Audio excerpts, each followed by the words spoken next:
আর কে আমারে কাফের বললো, কে কি ফতোয়া দিল, আই ডোন্ট কেয়ার, ওইদিকে আমি তাকাই না। এর কারণ পিছনের দিকে তাকানোর সময় আমার নাই। চিল্লা এখন ঠিক কিনা? একটা সিংহ ঘন্টায় ছুটতে পারে 90 কিলোমিটার বেগে। কত কিলোমিটার? একটা হরিণ ঘন্টায় ছুটতে পারে 100 কিলোমিটার বেগে। তাহলে কে জোরে ছুটে?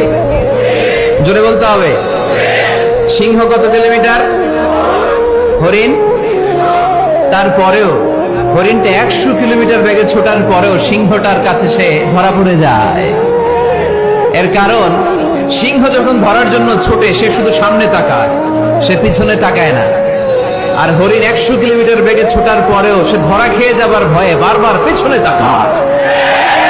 আর পিছনে তাকার কারণে ওর গতিটা স্লো হয়ে যায় আর সিংহের হাতে বধ হয়ে যায়।